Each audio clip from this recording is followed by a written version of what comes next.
Tonight, after much speculation about her health and whereabouts, the Princess of Wales tells the public she's battling cancer. Also, as teachers announce more job action for next week, we dig into exactly what they're hoping for in a contract. Plus, you are never too old to try new things. We ski alongside a 95-year-old Saskatoon man who tries it for the first time. This is CBC Saskatchewan News.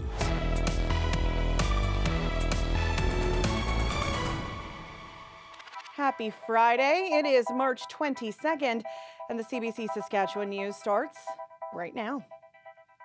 Good evening and thanks for watching. After weeks of speculation and concern, we begin tonight with an update on the health of Catherine, the Princess of Wales.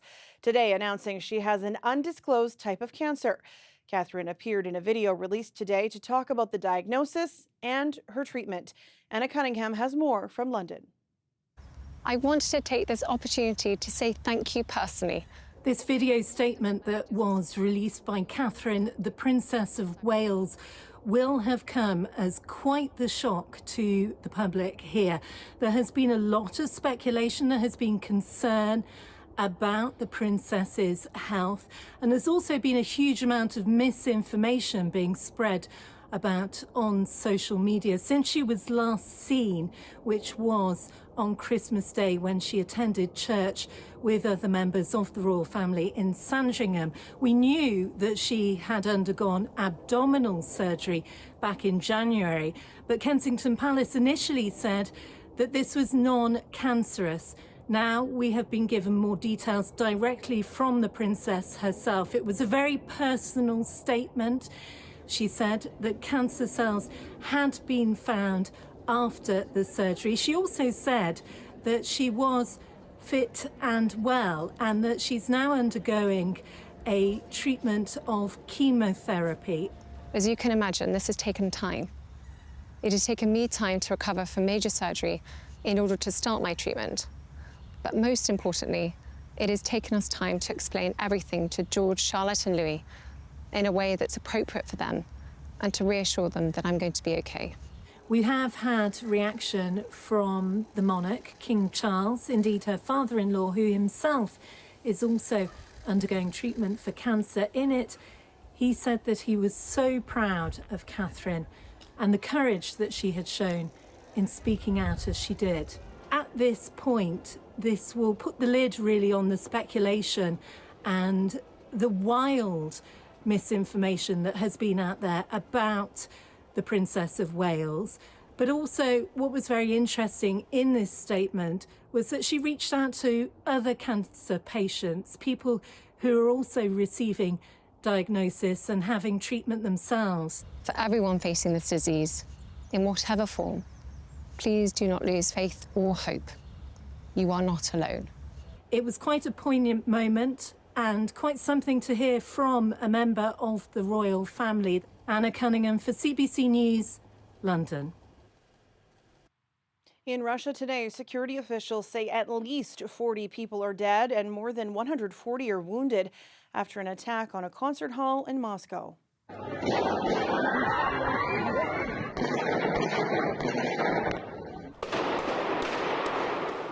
It happened on the edge of Moscow as a rock concert was about to begin. Authorities say several gunmen burst in and shot at audience members. Witnesses say the attackers also threw explosives and triggered a fire. It's unclear how many people were trapped in the burning building. Russian authorities are treating it as terrorism. The attack comes days after the re-election of President Vladimir Putin and in the midst of its war on Ukraine. A Saskatchewan man is relieved to be on his way home after being trapped in Haiti during a violent civil power struggle. Richard Phillips had been stuck in the country since the end of February when he traveled there for work. Shortly afterward, the country declared a state of emergency due to extremely dangerous conditions, including constant gunfire and killings. After weeks of negotiations, he was finally able to be escorted out with a group of others. So we had a motorcycle with a guy in a bulletproof vest, and then we had an armored car, and then we had another truck with three armored people, three armed guards also wearing their bulletproof vests. And they secured the barricade so we could safely get across the barricade on foot, get into the armored car. We then moved to another hotel where it was safer again. And then we waited there a couple of days, and finally the helicopter was able to make all the proper clearances. Phillips is an agricultural trainer from Tisdale, and he says the helicopter took the group to the Dominican Republic. He says he's now safe in Florida, spending time with his wife. He plans to return to Canada April 1st.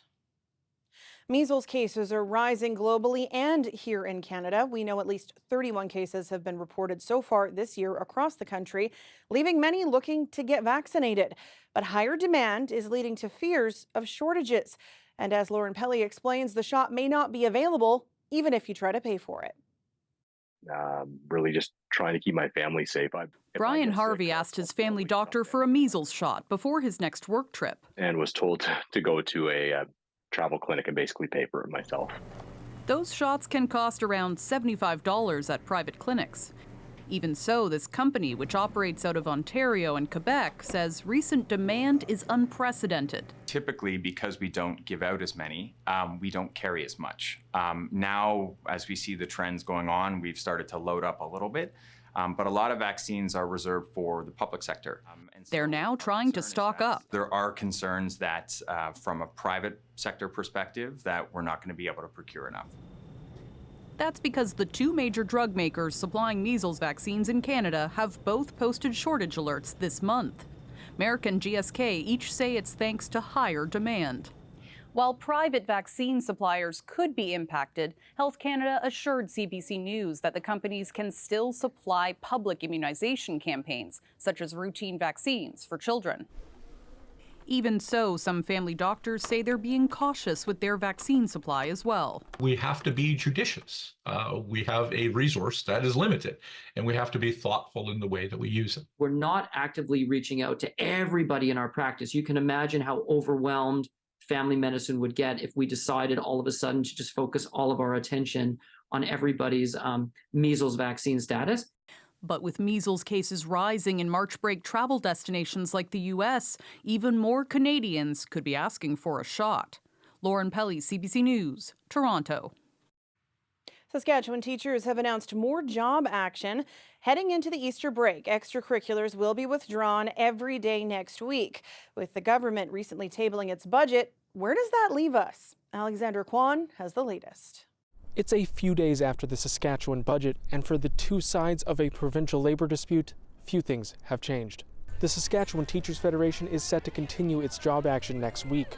The Ministry of Education is touting what it calls a record investment in the province's classrooms, while some parents and students are left feeling like they're caught in the middle. Over the last few months of this teacher job action, I've had to, fairly suddenly tell an employer, I have to be away for lunch, and there's no aftercare today. I've had a couple construction jobs, like labor jobs, where the same thing, where they like, well, man, I can't rely on you. Both sides remain at an impasse, and the province's finance minister says any discussion is difficult. The challenge that we're having with the Teachers Federation is we feel that they should go to the bargaining table and have the discussions, but they are not defining clearly what it is exactly they want. Samantha Beacott, the head of the Teachers Federation, says that's not true. She says they've always been clear that the sticking point is class complexity and class size. And while she declined to provide the numbers publicly, she says teachers are flexible and the government knows what they want. Those items were all presented in detail at the bargaining table. We've said we recognize Saskatchewan is diverse and we want to find a solution that works for all areas of Saskatchewan. In a statement, Education Minister Jeremy Cockrell said he's disappointed that teachers will continue to withdraw from extracurricular activities across the province next week. The minister teased an announcement on an accountability framework connected to the province's education funding agreement. Beacott only learned that through the media today. It does provide us a little bit of hope going forward. But as I said, whatever is created within this, teachers need to be a part of that process. There has been a significant amount of trust lost from teachers across the province. So while there seems to be a chance for negotiation, Beacott says teachers will keep pressuring the government with job action. Alexander Kwan, CBC News, Regina. A cooler day today, but look at all the gorgeous sunshine on that riverbank in Saskatoon. It will be a few days before we get back to the melty temperatures. Ethan will have your weekend forecast for you after the break. Stay with us.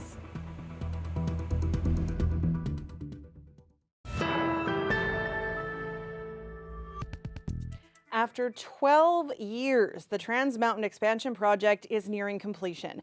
The first export shipment is expected to happen sometime before Canada Day. The expansion will transport oil from Alberta to the West Coast and triple the amount of crude that's shipped. Kyle Bax has more from an energy conference in Houston. Trans Mountain gave an update here at Sierra Week, an energy conference in Houston, and here's the latest information. The expansion pipeline from Edmonton to the West Coast is now 98% complete. Along the completed sections, some of it is starting to fill up with oil. At this point, less than 25% of the pipeline is filled with oil. There still is a section near Chilliwack where the pipe needs to be installed. That's expected within the next few weeks. The first shipment of oil is expected by Canada Day, although when I spoke with Alberta Premier Danielle Smith, she said she's expecting the first shipment in May. As in terms of the cost, 6 years ago, the cost estimate was about $7.5 billion. Now it's up to $34 billion. About that cost, I spoke with an executive from Trans Mountain, and here's what he had to say. It was a bit of a journey, and from the start to beginning service here in the near future, and along the way, time costs money. How projects get executed in the country to do it right, it adds to cost. But that's the way things have to be done. He pointed to costs going up because of the pandemic, floods, and wildfire, in addition to the long regulatory process. And he said those costs could still go slightly higher or lower depending on how construction wraps up over the next few months. Kyle Bax, CBC News, Houston. The weather update is brought to you by Capital Ford Lincoln. It's March. It's madness.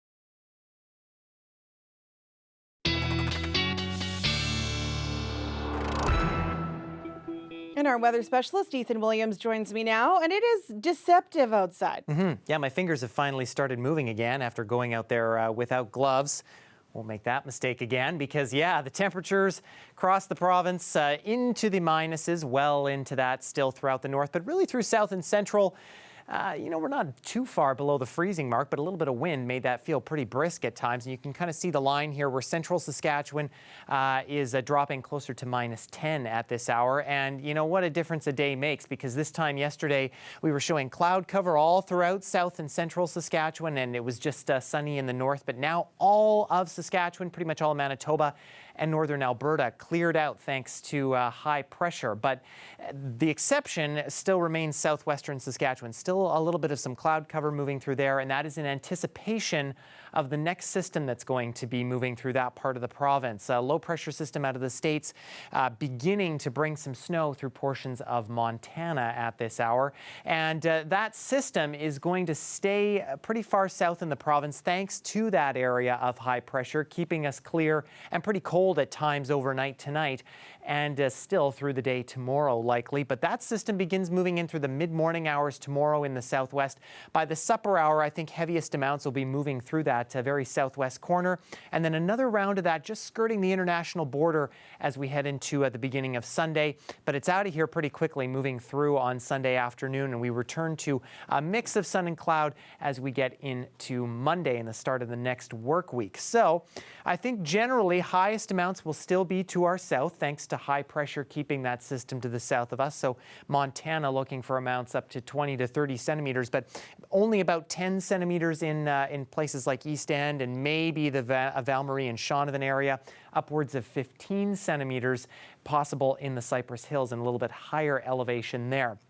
Winds will pick up a little bit with this system, not anticipating blowing snow or blizzard conditions to really be a concern here because they'll only be gusting in between 30 and 40 these next couple of days here. And as that moves eastward, we may see those pick up into the 40 to 50 range in places like Weyburn and Estevan as we get into Sunday. So for Regina, we're just far enough north that we're probably just going to see a mix of sun and cloud these next couple of days. Winds won't be too breezy and temperatures not too bad, still below seasonal, but better than where we've been the past couple of days here. But still, overnight lows, even as we get into the beginning of next week, dropping down into the mid-minus teens until we see a pretty significant warm-up heading into Wednesday, Thursday of next week. And your Good Friday might be a little bit breezy here and there. For Saskatoon, just a little bit further north means you are sunnier, but just a bit colder. A couple of chilly nights around minus 20 here through the weekend before you see that similar warm-up coming your way. So yes, a few more days here, Sam, to get through the cold, but the Easter weekend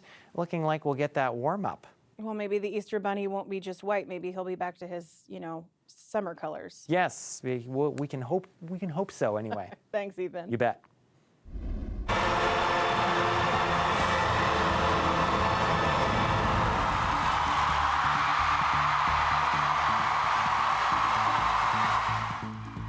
A historic moment in figure skating last night in Montreal's Bell Centre. Canada's Diana Stellato-Dudek and Maxime Duchamp captured gold in the pairs competition at the World Championships. They skated to Interview with a Vampire in the free program. At 40, Stellato-Dudek is now the oldest woman to win a title in the history of the sport. We'll be back after the break.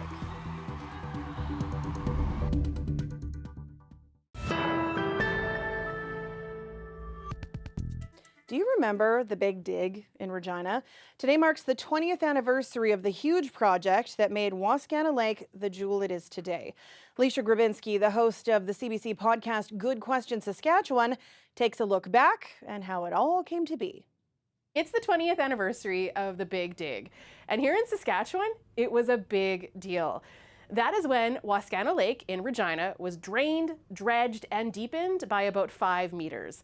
The whole thing cost $18 million. And while it may seem kind of wild, keep in mind it wasn't the first time, because this is not a natural lake. It was man-made 150 years ago, and it was first drained in the 1930s. Well, it was dredged out first in 1930 and 1931 as a relief project during the early years of the Depression. You see, the lake is fed by Wascana Creek, which starts about 70 kilometers that way to the east, and it brings with it a lot of silt. Regina is one of the only major cities in North America that wasn't built on a major body of water. Another one? That's right, Las Vegas. Most cities were strategically located near water, and the question remains, in a province that brags about having more than 100,000 lakes and rivers, why wasn't Regina built on a natural body of water? 3 words, Canadian Pacific Railway. The decision was made by William Cornelius Van Horn and Edgar Dewdney. They needed a convenient location for the rail line. It was suggested that the new capital should be in the Qu'Appelle Valley. Van Horn thought that the grades there would be too steep for the railway. And so they chose a spot where the CPR main line crossed what was known as Pile of Bones or Wascana Creek. But again, there's no river, no large body of water, just a little creek. What's very interesting is that when Regina was announced as the new territorial capital, there's all kind of ridicule. And the one that I loved was one newspaper article describing Wascana Creek as, quote, an exaggerated ditch. Yes, so in 1883, the creek was dammed, which formed a small lake that we now know as Wascana Lake. It was good enough for recreation, but you can't drink it. Drinking water is piped in from other lakes, and that's another thing that Regina has in common with Las Vegas. And everything you see today, the volcano at the Mirage, the fountains at the Bellagio, the canals at the Venetian, the 2.25 million people who live in the vicinity who, like me, drink water and shower in it, bathe in it, and water desert plants with it. That water is coming from a man-made lake, Lake Mead. Lake Mead is a reservoir formed by the Hoover Dam, which gets water from the Colorado River. It is drying up at an alarming rate, in part because of climate change. Pair that with a population boom, and Vegas could be in trouble. Could Regina be in trouble too? We derive our water supply from Buffalo Pound Lake, which is filled from Lake Diefenbaker, which was created by building a dam on the South Saskatchewan River. So in fact, our water comes from Alberta. In fact, 60% of the people in Saskatchewan get their water from Lake Diefenbaker. It's unlikely, but it's not unthinkable that there could be a time when there's a drought that's so severe and so long that water levels drop to dangerous levels in Lake Diefenbaker. If you want to learn more, check out our podcast, Good Questions Saskatchewan. You can find it on CBC Listen or wherever you get your podcasts.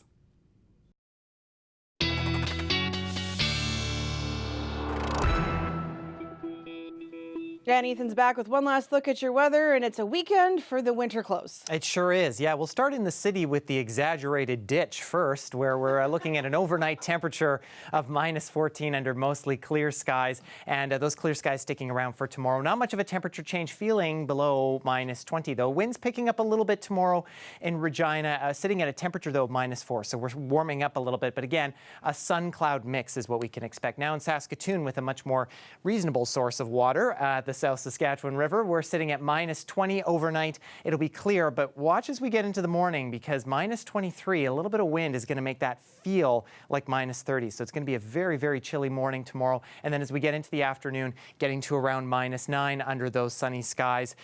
Warmer things to come, Sam, but for now, yeah, it's going to be cold. All right. Thanks, Ethan. You bet.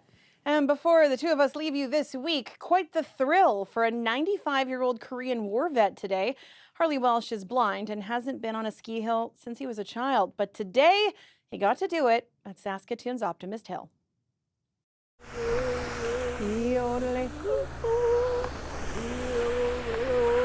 Yeah. You're doing great. I was trying to concentrate on the yodeling, so I wasn't scared. What did it feel like? A little bumpy, but okay. We have Harley and Mary, and both are residents at Sherbrooke Community Center. Mary is 93 and is trumped by 2 years by Harley, who is 95. And they are here today skiing, and this is their first time in the sit ski. Do you have a yodeling club? Oh, no. No, nothing that organized? No, it hasn't got that far. If one wanted to get into yodeling, what would you do? Harley taught me how to yodel. I taught Harley how to sit ski, and it was a beautiful day. This blue skies, perfect conditions, and it was a great time. It provides so much well-being for them. This is fun. This is, there's joy and anticipation. It's a lot of work to lead up to this, and so there's excitement about that. And then, as you're seeing today, they're scooting down the hill, and it's so much fun. Like you said, you only live once. Yep. To see their smiles and to hear everyone cheer. One of the questions we always ask new skiers is, did you ever picture yourself doing this? And they embrace it. It really does take a village to make this happen, and I don't know if we're going to get them off the hill because they just keep coming down the hill. So this is just a really wonderful day. Well, I was trying to yodel, but it got a little squeaky sometimes. Sometimes it was close. Yodeling. I guess we all go yodeling into the weekend. That's it for us this week. For news anytime, you can head to our website. You can subscribe to the CBC Saskatchewan YouTube channel or download the CBC News app. Thanks so much for watching this week. Have a great weekend.